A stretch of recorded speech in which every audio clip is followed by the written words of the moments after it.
नमस्कार साथियों, आज हम जानेंगे HL45 ऑटो पेस्टर के ऑपरेशन के बारे में। मतलब कि ऑटो पेस्टर ऑपरेटर जो है, रील स्टैंड ऑपरेटर जो है, वो क्या क्या काम करता है, किस तरीके से काम करता है। पहला होता है क्लीनिंग, दूसरा है साइकिल चेकिंग, तीसरा है रील लोडिंग और चौथा है पेस्टिंग पैटर्न बनाना। पांचवा आता है आफ्टर पेस्टिंग। पेस्टिंग के बाद क्या क्या काम होता है, ये मैं आपको आगे बताने वाला हूँ। तो दोस्तों, हम शुरू करेंगे सबसे पहले क्लीनिंग से। क्लीनिंग करने से पहले सबसे पहले एक चीज़ का ध्यान देना है कि ऑटो पेस्टर का जो कंट्रोलर स्विच है ये ऑफ पोजीशन में होना चाहिए। यह अगर ऑन में होगा, जैसे कि ऑटो पेस्टर है, इसमें सब चीज़ें वर्किंग ऑटोमेटिक करती है, सेंसर के द्वारा, रिफ्लेक्टर के द्वारा सेंसर काम करता है। कुछ भी चीज़ ऑटोमेटिक मूव हो सकती है, जैसे आर्म हो गया, बेल्ट आर्म हो गया, ये कुछ भी मूव हो सकती है, उसमें अपघात होने का संभावना रहता है। इसलिए सबसे पहले क्लीनिंग से पहले सबसे पहले सिलेक्टर स्विच को ऑफ रखना है। मेटल सेंसर क्लीन करना है, जिससे कि पेस्टिंग होने में हमें मदद करता है, फॉइल पेपर को सेंस कर। और फिर सारे रिफ्लेक्टर्स क्लीन करने हैं। फिर साथ ही हमें सेंसर के आगे लगी जो ग्लास है उसे क्लीन करना है।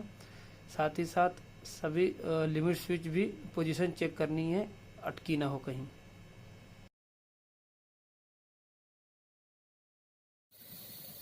तो दोस्तों, अब हम जानेंगे ऑटो पेस्टिंग के पेस्टिंग साइकिल के बारे में। पेस्टिंग साइकिल चेक करने से पहले इस कंट्रोलर स्विच को ऑन करना है। फिर उसके बाद लोडिंग पोजीशन का बटन दबाकर आर्म को लोडिंग पोजीशन पे लेना है। आर्म लोडिंग पोजीशन पर आ रही है, ऑटोमेटिक आ रही है। उसके बाद हम ऑटो की कमांड देंगे। ऑटो का कमांड देते ही रील आर्म ऊपर आ जाता है। फिर बेल्ट आर्म ऑन होने का कमांड देंगे। बेल्ट ऑन होने की कमांड देने से पहले हमें सेंसर के आगे हाथ लगाना होता है, ताकि पता चले कि कोई ऑब्जेक्ट है सेंसर के आगे और वो रिफ्लेक्टर के थ्रू कुछ वर्किंग न कर पाए। फिर अब हम इसे सेंस करेंगे फॉइल पेपर के द्वारा। पहले सेंस में ब्रश ऑन होता है, ब्रश ऑन हो गया है। अब दूसरे सेंस में नाइफ ऑन हो गई है। अब दूसरे आर्म की भी पेस्टिंग साइकिल इसी प्रकार से चेक करते हैं। तो दोस्तों, हमारा तीसरा पॉइंट है रील लोडिंग। रील लोडिंग करने से पहले हम फ्लोर पर चेक करते हैं बैलेंस है कि नहीं। जो सबसे छोटा बैलेंस होता है, सबसे पहले हम उसी को पेस्टिंग के लिए रील आर्म पर लोड करते हैं, जो कि प्रक्रिया इस तरीके से है। इस समय ये चीज़ का ध्यान देना है कि यह लॉक खुला होना चाहिए। और फिर हम रील लोड करेंगे।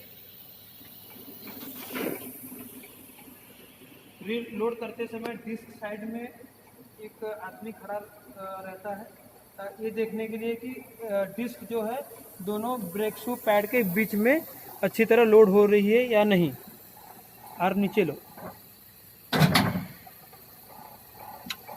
जैसे कि देख रहे हैं आप, सही तरीके से घुस गया है।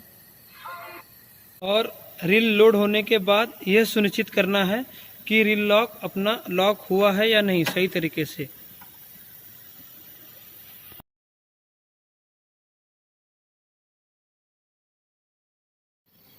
तो दोस्तों, हमारा अगला पॉइंट है पेस्टिंग पैटर्न मेकिंग। पेस्टिंग बनाने से पहले हमें ये सुनिश्चित करना है कि रील पूरी तरह से अच्छी हो, कहीं से डैमेज ना हो, कोई एज या कहीं कुछ से डैमेज ना हो, यह पूरी तरह सुनिश्चित कर लेना है। पेस्टिंग बनाने के लिए हमने पेस्टिंग पैटर्न शेप में हमने प्लेट को ही काट लिया है, जिससे कि हमें पेस्टिंग पैटर्न बनाने में सरलता होती है। पेस्टिंग पैटर्न के शेप में हमने पेपर को काट लिया है।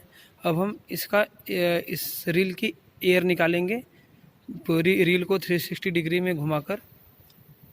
इस तरीके से हम रील की एयर निकाल रहे हैं। एयर निकल चुकी है। अब इस पर टॉप फ्लैप लगाएंगे। टॉप फ्लैप इसलिए लगाई जाती है ताकि पेस्टिंग के दौरान पैटर्न ओपन ना हो जाए। तो दोस्तों, अपना पेस्टिंग पैटर्न तैयार हो चुका है। पेस्टिंग पैटर्न बनाते समय सबसे पहले ये ध्यान देना है कि जब हम टॉप फ्लैप लगाएंगे तो उसका एरो ऊपर की तरफ होना चाहिए और इस तरीके से टेप लगाते हैं हम पेस्टिंग पैटर्न पर। और जैसे कि आप देख रहे हैं कि बीच वाला हिस्सा ओपन रखा है। बीच वाला हिस्सा इसलिए ओपन रखा गया है ताकि जब पेस्टिंग के समय बेल्ट आर्म ऑन होती है, मशीन के स्पीड से रील की स्पीड सिंक्रोनाइज करने के लिए वो बेल्ट आर्म घूमता है और वो इसी पोर्शन पर ऑन होता है। और फिर इस पे हम एक गोल्डन सीट लगाते हैं जो कि सेंसर को सेंस करके ब्रश और नाइफ को ऑन करता है। फिर उसके बाद हम जाते हैं, फिर यहाँ पर हम एक टेप लगा देते हैं, ये आइडेंटिफिकेशन के लिए लगाते हैं ताकि जब पेस्टिंग के बाद जब फोल्डर से कॉपी बाहर आती है तो ये आइडेंटिफाई हो जाए कि यही पेस्टिंग की कॉपी है और हम उसे आसानी से निकाल सकें।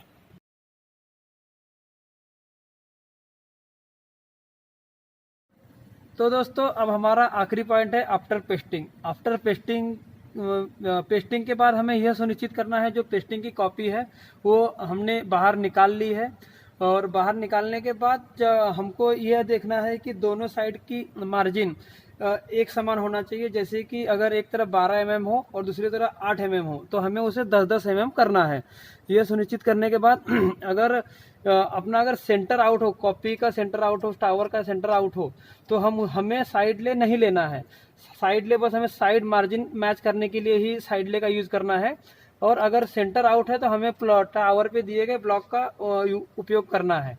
और इतना बता के मैं अपना जानकारी समाप्त करता हूँ। थैंक यू, धन्यवाद।